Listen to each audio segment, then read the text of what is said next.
a todos. Um prazer estar aqui com vocês, amigos e amigas, fazendo o nosso trabalho, nos interestimulando, né? Quanto a essa questão de vir aqui em função de um nome ou de outro. Eu lembro de Haroldo Dutra Dias falou que uma vez Chico Xavier pediu para ir secretamente para uma pequena cidade de Minas, porque não queria causar muito alvoroço. E assim fizeram os dirigentes, não contaram para ninguém que ele iria lá.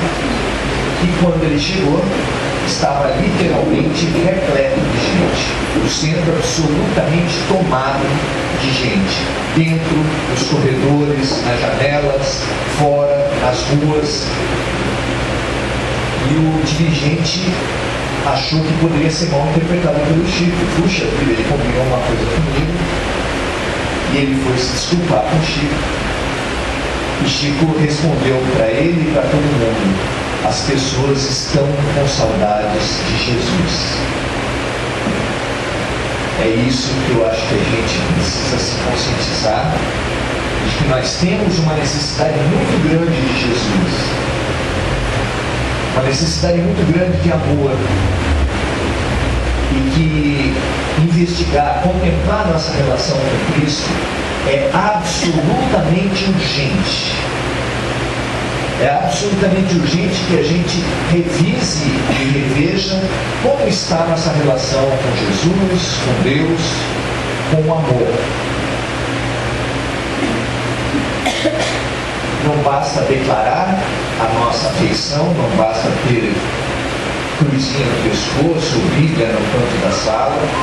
Nós precisamos rever dentro da gente como está essa relação, como está esse sentimento, como é que estamos nós perante a luz. E é isso que a gente quer fazer hoje. Conta-se que há um certo tempo atrás, o umbral, a região mais densa, do mundo espiritual, estava estranhando aqueles tempos. Mesmo nas cavernas, mesmo nas furnas, que são as regiões mais densas do próprio umbral, se conseguia perceber um clima diferente, um ar diferente. Estava tudo muito diferente, e os espíritos que estavam lá começaram a ficar alertas, começaram a estranhar, porque não se tratava daquelas tempestades que hora ou outra assolam essas regiões. Efetivamente, lá como aqui, porque a gente sabe que o umbral começa já a partir daqui, lá como aqui, quando as energias começam a ficar mais densas e se acumulam muito, ocorrem tempestades, com raios, trovões, chuva, e a chuva, os raios, os trovões vêm fazer o quê? Limpar a atmosfera. E assim também é lá. A bondade de Deus premia mesmo as regiões mais densas, porque ninguém fica abandonado na criação, com essas faxinas atmosféricas. Mas eles sabiam já como isso funcionava, eles sabiam como isso acontecia. Dava uma limpeza efetivamente com as tempestades, e gradativamente as coisas voltavam à sua densidade, à sua sujeira espiritual, porque essa sujeira espiritual não vem de outro lugar a não ser de onde? De onde vem a sujeira espiritual? De nós mesmos. Como os espíritos não mudavam, aquela era uma mudança ambiental que a bondade de Deus promovia, mas essencialmente não fazia uma mudança permanente, ou seja, gradativamente as coisas voltavam. Aquele era um processo diferente. Começou mais manso e gradativamente foi limpando, um pouquinho cada vez mais. Não foi repentino. E eles estranharam. Os soldados, aqueles que combatem o bem, os soldados do mal, souberam das primeiras informações. souberam que estava por vir ao mundo espiritual um numeroso exército de luz. Isso estava mudando todo o clima, toda a ambiência do mundo espiritual. Mas quando eles souberam que aquele numeroso exército de luz nem chegava perto do que o próprio exército das trevas arregimentava, eles falaram assim: vamos encarar, vamos para a guerra e ficar até felizes. Porque o que os radicais mais gostam é de uma guerra, de uma disputa. Não sei se vocês já perceberam, o terrorista se alimenta daquele radical militarista. Quanto mais radical for o militarista contra o terrorismo, mais eles vão ter motivos para ser radicais também. Ali no Oriente Médio, Israel manda mísseis contra a Palestina manda homens-bomba, e é possível que na fronteira entre os dois, o homem-bomba olhe para cima e veja um míssil chegando, porque eles se alimentam mutuamente. Como nas nossas relações também, quanto mais ódio um tem pelo outro, mais alimenta o rancor do outro pelo um. E assim a gente vai se escravizando num círculo de vinganças mútuas que às vezes demanda muitas vidas, um se vingando do outro. O que acontece às vezes numa vida só, irmãos, vizinhos ficam de picuinha. E às vezes essa picuinha é muito mais do que falar mal, são vinganças mesmo, são ações violentas que explodem em violências terríveis. Naquele tempo, então os soldadinhos estavam prontos para a guerra, mas os generais eram sábios, eram experientes, porque os generais do mal, eles têm tudo, menos burrice, menos inteligência. Eles são muito sábios, a gente não pode menosprezar. Eles só usam mal a inteligência, mas que eles são muito sábios, eles são. E como a experiência já tinha dito que cada vez que a sombra se enfrenta com a luz, se defronta com a luz, ela perde, e eles já tinham perdido muitas vezes por se confrontar com a luz, quando às vezes era uma alma iluminada que ia até as trevas resgatar alguém que se arrependeu, eles tentavam atacar e sempre se davam mal. Então eles não tinham esse mesmo ímpeto dos soldadinhos. Vamos para a guerra, vamos para a guerra. Por quê? É lógico que os generais tinham outra inteligência. E eles, diante das mesmas informações de que era um exército luminoso, como várias outras expedições, mas que tinha uma peculiaridade que era chefiada por uma luz acima de qualquer outra. Era uma luz que vinha chefiando aquele exército que era mal se conseguia enxergar se era humano ou se não era. Era ofuscante, era uma luz maior que o sol, maior que as estrelas, que chefiava aquele exército de luz. E eles ficaram ainda mais assustados. Eles só ficaram mais tranquilos e começaram a sorrir quando eles souberam que aquela luz que chefiava o grande exército, aquela luz ofuscante, cometia a bobagem, segundo eles, do ponto de vista desses generais das trevas, de encarnar na terra. Por que eles ficaram felizes? Porque se lá no céu ia ser difícil encarar, se viessem aqui para a terra, que era onde eles dominavam, onde eles tinham todos os instrumentos, os climas e as armas, aqui eles iriam vencer, aqui eles iriam se dar bem. E mais ainda, que deixando todo o seu exército, aquela luz poderosa vinha reencarnar sozinho. Olha que facilidade, olha que moleza seria para eles. E efetivamente, aquela luz fulgurante reencarnou sozinha na Terra há 2016 anos atrás. De cara, eles já viram um jeito de eliminar aquela luz. O rei Herodes determinou que todas as crianças de até 2 anos de idade fossem exterminadas. Porque passaram por ele os reis magos ficaram de dar um retorno para ele onde estava a criança recém-reencarnada, Mas os reis magos não voltaram para informar. E ele ficou sem saber. Na dúvida, então, mata tudo. Era impossível escapar de uma cilada como essa, sem a ajuda do mundo espiritual. Veio o mundo espiritual e falou para os pais daquela criança: saiam daqui, vocês vão para o Egito, porque nesse momento vocês não podem ficar aqui. Eles saíram, foram para o Egito, e houve esse episódio terrível da história humana, que foi o massacre dos inocentes, onde crianças, bebês, eram retiradas dos braços de suas mães para serem degoladas pelos soldados de Herodes. Mas as trevas não descansaram, não desistiram. Eles foram arrumando inimigos para essa criança que depois cresceu em todos os lugares.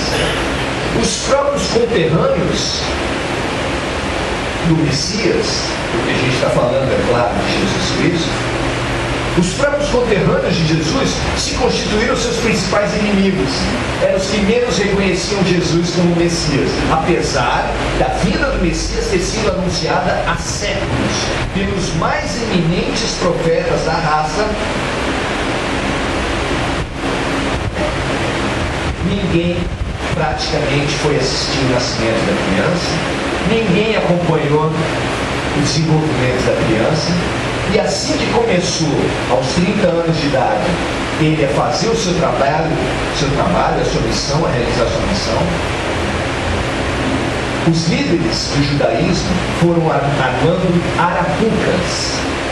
Percebendo que ele era muito popular, não podiam simplesmente assassiná-lo, não daria certo. Jogaria o povo contra eles. Eles não podiam simplesmente matar Jesus. Era temerário fazer isso. Eles precisavam arrumar um motivo que jogasse Jesus contra a lei de Moisés. Daí foram muitas as tentativas. Numa delas, apresentaram a Jesus uma mulher e falaram assim: ela foi pega em flagrante de adultério. O que por si só, vamos fazer um parênteses, é uma coisa notável, porque deve ter sido a primeira mulher na história humana e a única a adulterar sozinha. Vocês já ouviram falar? Vocês acham possível que uma mulher cometa um adultério sozinha? Mas só foi apresentada a mulher. Por que será que o homem não foi apresentado para Jesus, para ser apedrejado? Né? Todos nós sabemos por quê, e como era a lógica, e como ainda permanece em muitos aspectos a lógica machista. Pois apresentaram para ele e falaram: mestre, Moisés manda apedrejar as mulheres adúlteras. E o senhor, o que fala? Por que isso era uma pegadinha? Por que isso era uma arapuca? Se ele falasse, não apedrejem, ele era contra Moisés. E sendo contra Moisés, ele estava condenado. Se ele falasse apedrejem, ele seria contra Jesus Cristo. Jesus seria contra Jesus, porque ele fez toda uma pregação e uma exemplificação de amor, de perdão, de docilidade, de mansuetude, de compaixão, de tudo que é bom. E ele de repente ia falar apedrejem. Então se ele falasse que sim, ele estaria sendo contra ele. Se ele falasse que não, ele estaria sendo contra Moisés. Qual a saída? Para nós não haveria nenhuma. Para nós não haveria nenhuma. Ele não só arrumou uma saída para ele mesmo, para aquela situação, mas ele arrumou um jeito de ensinar todas as pessoas que estavam à sua volta e todas as pessoas de todos os tempos. Porque a lição dele ficou para sempre. Já conta os evangelhos que todos já estavam com as pedras na mão, que ao menor fala de Jesus, já lançariam as pedras e matariam aquela mulher ali mesmo. Ele abaixou-se e começou a desenhar no chão. Contam os espíritos em alguns relatos diferentes do Evangelho que ele ele colocava pecados, ele desenhava, colocava pecados das pessoas no chão. A avareza, conforme uma pessoa chegava perto dele, ele escrevia avareza. A pessoa ia ler, lia avareza, que era o pecado de quem? Dela. Aí saía de lado, de fininho. Aí chegava outro pecado, outra pessoa ia olhar assim, o que ele estava escrevendo, escrevia gula. Aí saía de lado. E assim foi. Mas até que insistiram tanto com ele e falaram assim: e a resposta, mestre? Que resposta o senhor nos dá? E aí ele olhou para os olhos de todas as pessoas, porque uma resposta como essa nos dias de hoje, na boca da gente, não adiantaria nada. Precisava ser na boca de Jesus, olhando nos olhos de todos os que estavam à volta, muitos que já tinham visto o que ele tinha escrito no chão. Ele falou assim: aquele que estiver sem pecado, que atire a primeira pedra. Contam os evangelhos que as pessoas começaram a abrir as suas mãos e jogar as suas pedras no chão. E com o perdão da terceira idade, mas é o texto do evangelho, fala os relatos que abriam a mão das pedras dos mais velhos para os mais novos. Quem soltava primeiro eram os mais velhos. A gente pode deduzir muito mais coisa, né? Lógico que quem viveu mais teve mais tempo de errar, né? Muitas foram as arapucas, muitas outras. Em outro momento perguntaram para Jesus assim, porque a coisa que o povo mais detestava, o povo judeu que era dominado por Roma, o que eles mais detestavam da dominação romana, era ter que pagar impostos. Hoje não, hoje nós gostamos de pagar impostos, tranquilo, todo mundo é relaxado. Mas naquele tempo se detestava pagar impostos.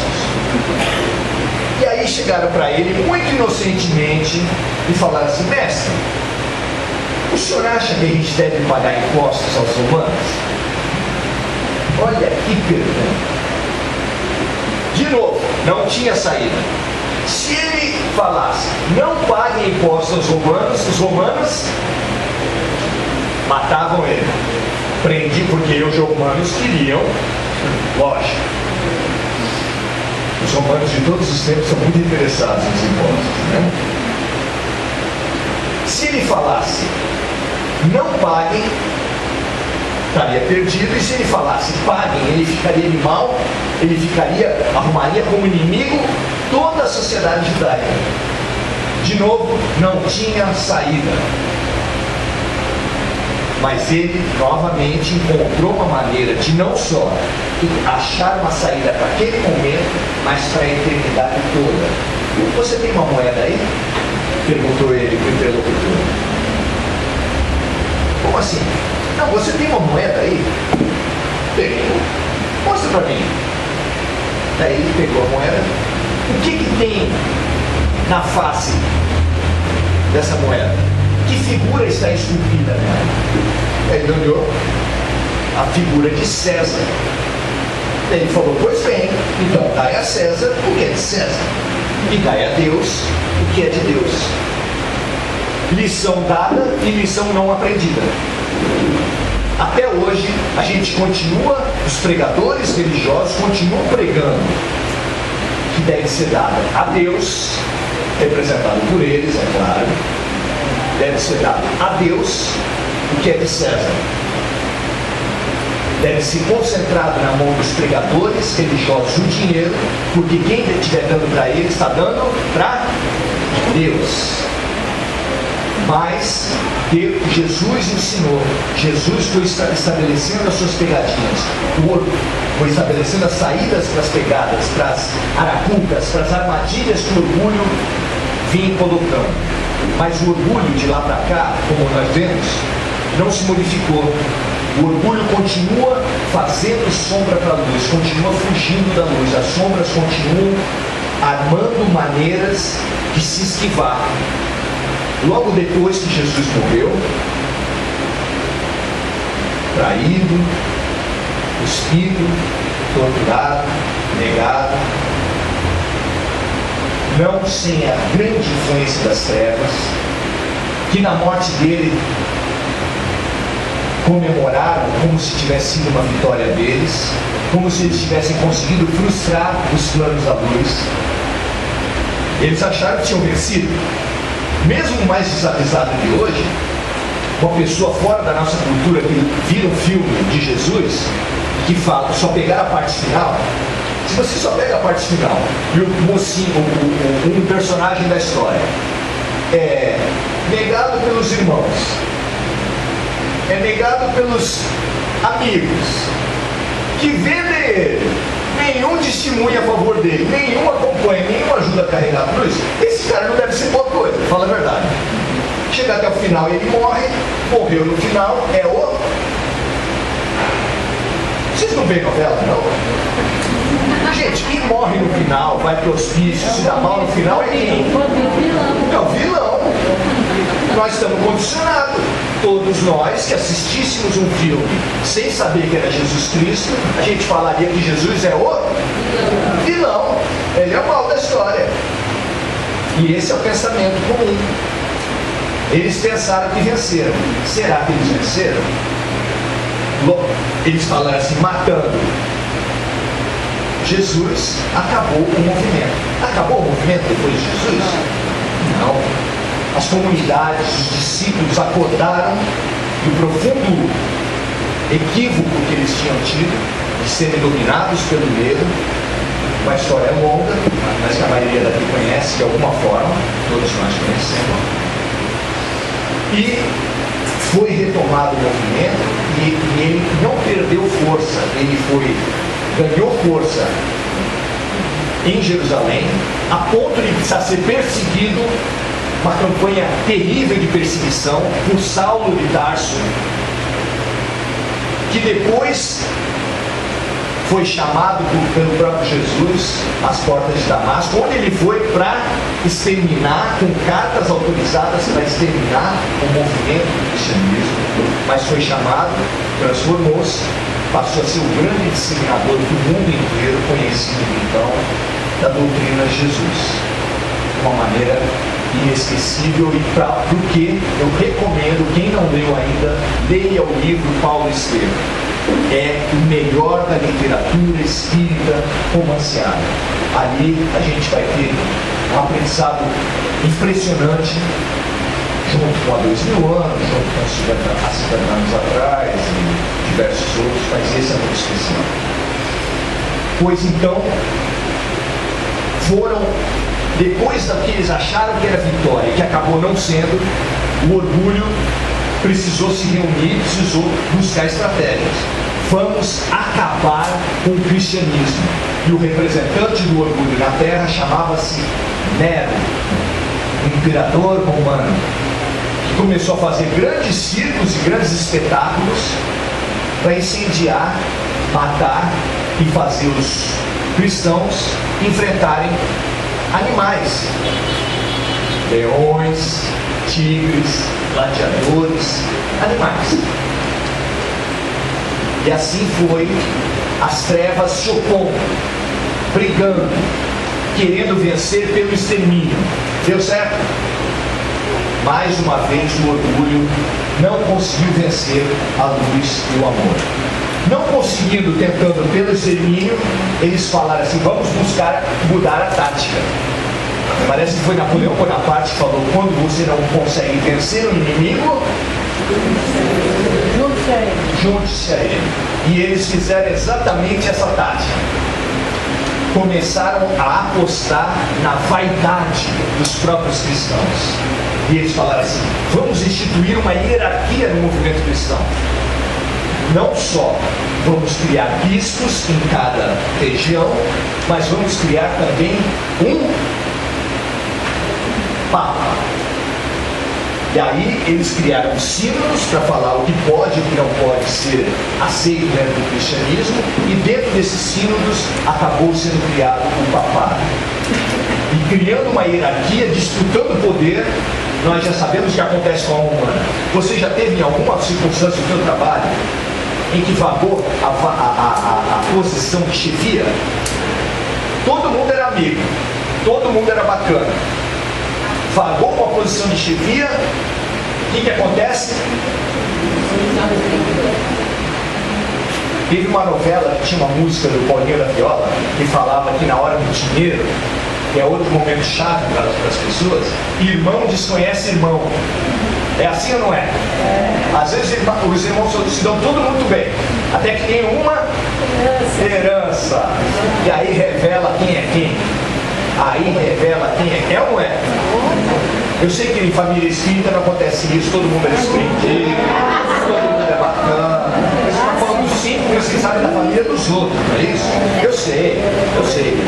Então, aí o orgulho foi buscando outros métodos, foi buscando outras faces, foi entrando dentro do cristianismo e começou a criar catedrais de ouro, começou a criar hierarquias, vaidades, distanciamento dos agentes do Cristo, a ponto de ficar o que vocês conhecem.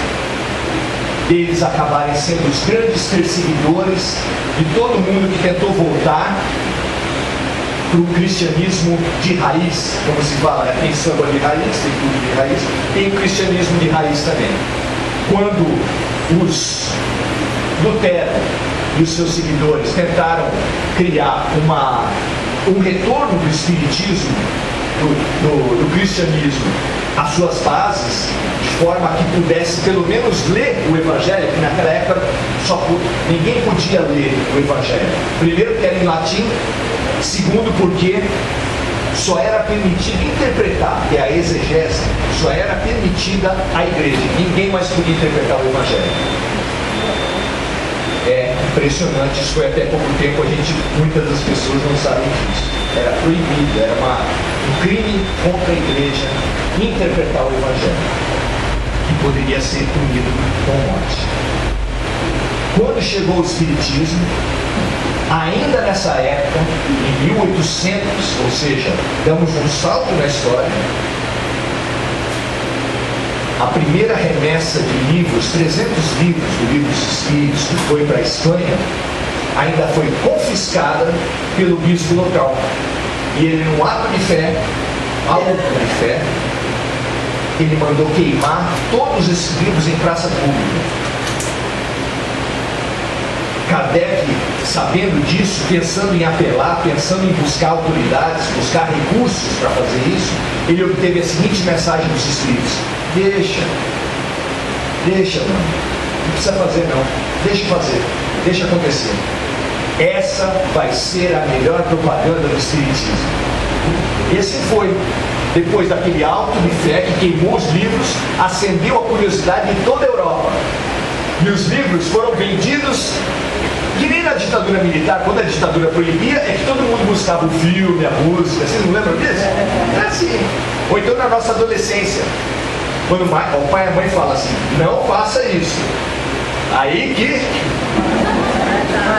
Ou então voltando um pouquinho mais para trás, quando Deus falou para Adão e Eva, vocês podem fazer tudo, menos comer a maçã. Qual foi a primeira coisa que eles fizeram? Comer a maçã. A proibição é assim para a alma rebelde, sempre tem essa mesma atitude. Nós temos que escapar dessa visão tradicional que é o bem e o mal no mundo espiritual. Nós estamos acostumados com isso. Nos filmes de terror, você mostra uma cruz para quem está tomado, a pessoa estribucha, sai espuma pelo canto, ela vai caindo, você excomunga, exorciza, você atua, expulsa os demônios. Não é assim que a gente pensa? Tem muita gente que vem para o Espiritismo falando assim, eu estou tendo obsessão, eu quero que alguém expulse o demônio. Já imagina o que? Esse mesmo quadro. Vai chegar ali na sala de passe, vai ter gente estrebuchando, batendo, se jogando no chão. E isso você vê na televisão de vez em quando, né? Pois é. Mas é isso que se pensa ainda hoje. O Espiritismo não. Nós temos outra visão. Onde é que estão o bem e o mal? Todos. Absolutamente todos nós, especialmente no planeta de provas e expiações, carregamos dentro de nós as forças do bem e do mal. Nós somos como um balão, aquele balão que transporta pessoas, que tem ar quente dentro dele, que leva ele para o alto, mas que ele tem lastros, que são grandes sacos de areia, toda a volta da cestinha onde ficam as pessoas. Para quê? Para quê? Para trazer ele para baixo. Para o alto ou para baixo? Para o alto ou para baixo? Isso é uma figura para falar de quem? De todos nós. Como está a nossa relação com Deus? Que estratégias nós temos usado para aderir ou para fugir das lições do Cristo? No início da nossa conversa aqui nós falamos de gente que adere de boca, se faz um levantamento na pesquisa. Quem é cristão?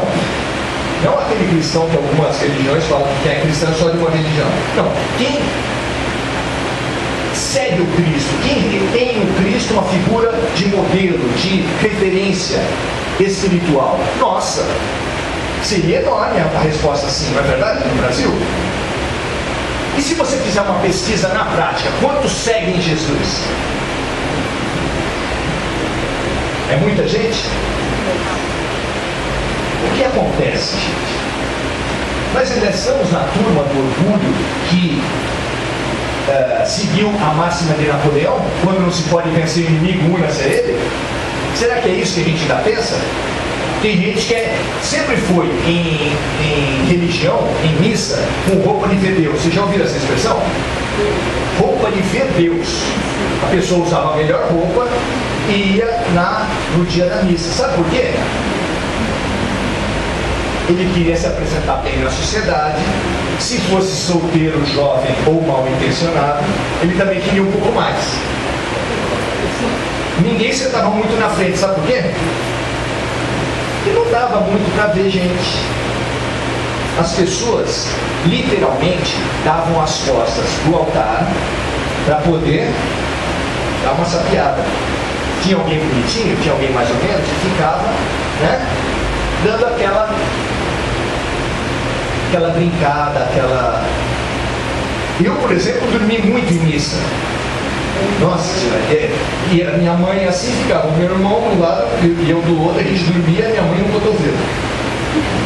Que tem que levantar, tem que abaixar, tem que fazer não sei o quê, tem que ajoelhar, e a gente ficava toda hora dormindo. Minha mãe, né?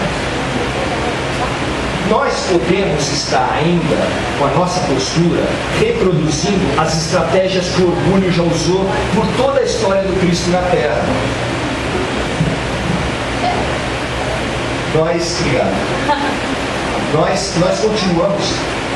Nós continuamos e temos que ver qual tem sido essa nossa estratégia, como tem sido a nossa relação. É melhor, a coisa mais importante, eu li hoje uma frase de Chico Xavier do Bacelli. Antes de ver a capacidade mediúnica, o que os bons espíritos mais querem de um médium é a sinceridade. Não é interessante isso? Paulo falou para todos nós que cabe a nós, seguidores de Cristo, ser espíritos de sim, sim e não, não. Que não cabe mais para nós essa coisa de falar sim com a boca e não na prática. E Jesus, acima de todos, é claro, num longo discurso nos evangelhos, acusou os escribas e fariseus de ser o quê? Hipócritas. Ai de vós, escribas e fariseus hipócritas. E aí ele tece um longo discurso acusando os líderes espirituais, os religiosos daquele tempo, de colocarem no ombro dos outros obrigações que eles mesmos estavam longe de querer seguir. Existe isso ainda hoje nos religiosos? Gente que fala regra para os outros, mas que ele mesmo não cumpre? Esse tempo que os religiosos são pedófilos? Haverá falsos cristos e falsos profetas? Que tempo ele está falando? É agora. Nós precisamos examinar se nós somos sinceramente cristãos. E se não formos, observar por quê, onde estão as causas. Porque ser cristão hoje em dia é conveniente. Vamos lá.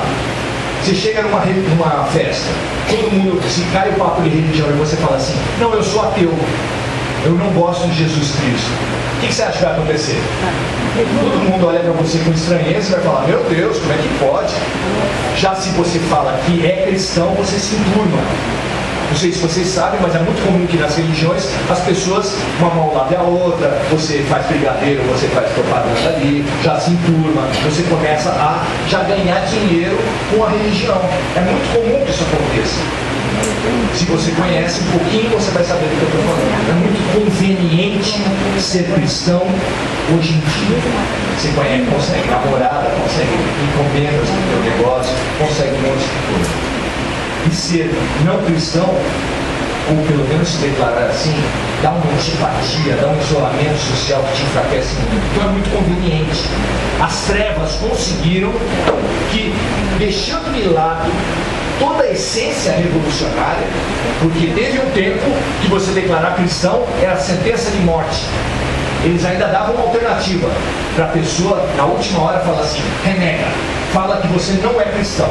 E aí a pessoa salvava do circo, salvava do leão, salvava do tigre. Pensa bem, o que você decidia? Tigre?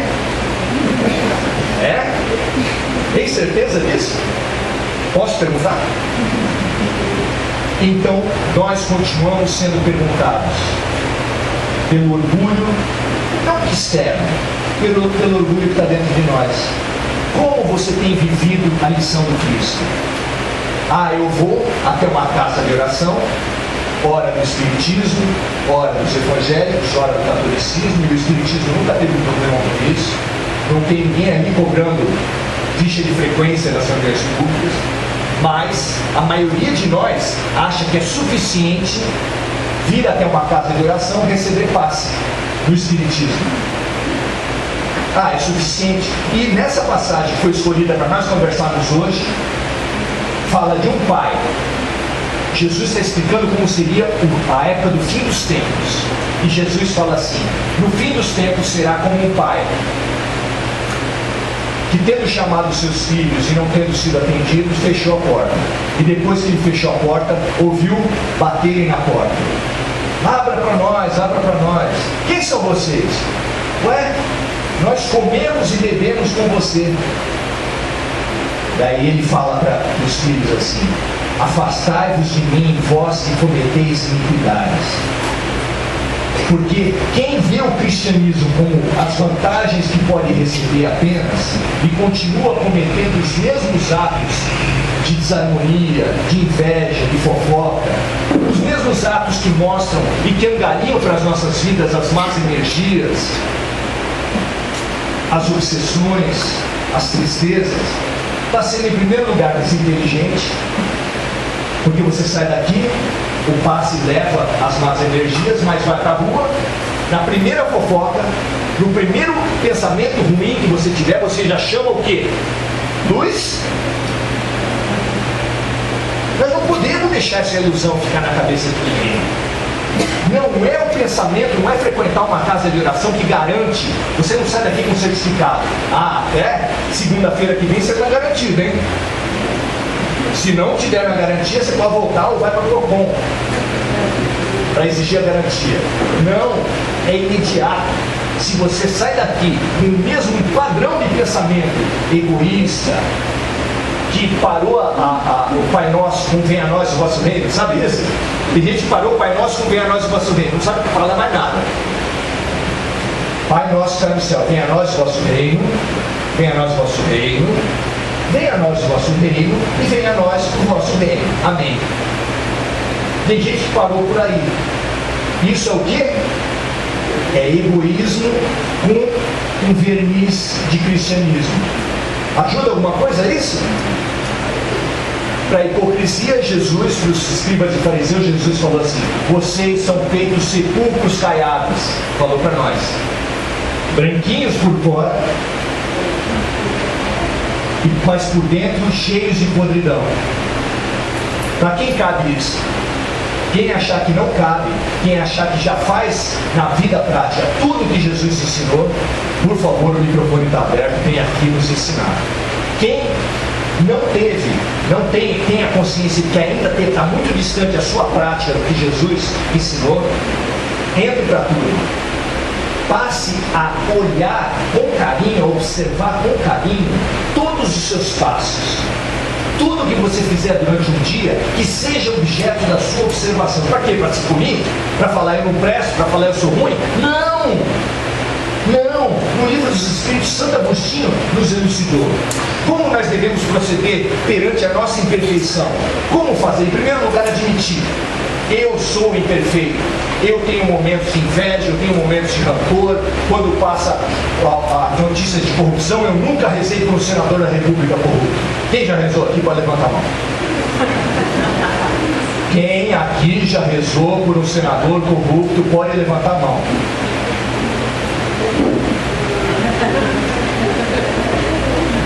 E Jesus falou o quê? Olha lá, alguém levantou a mão. Jesus falou pra gente assim: amai os vossos inimigos. E a gente fala que a gente é cristão e nunca orou por um assassino, por um serial killer, por um senador? Nunca? Não. Nós somos cristãos? Não. Então, em primeiro lugar, admitir a sua condição ainda do venha a nós o vosso reino. A gente é cristão até que as coisas atendam à nossa vontade, seja feita a minha vontade. Ok.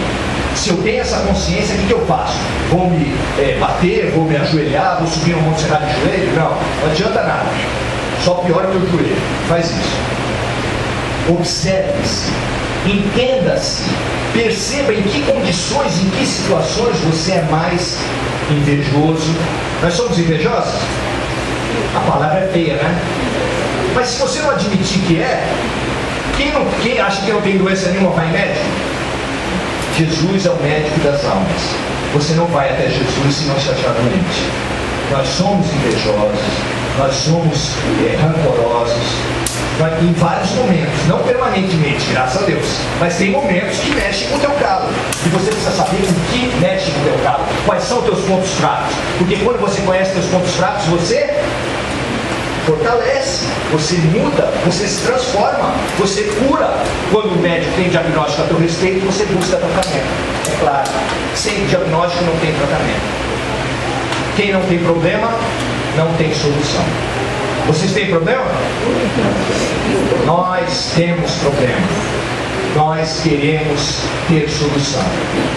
Ter essa consciência e ter essa busca é a alma do cristianismo, é a alma do espiritismo. Não reconhece o espírita pela pureza de pensamentos. Reconhece o espírita por querer hoje ser um pouquinho melhor do que era ontem. E por querer ser amanhã um pouquinho melhor do que é hoje. É só isso. Boa vontade e disponibilidade do bem. É só isso que Jesus pede da gente. Muito obrigado.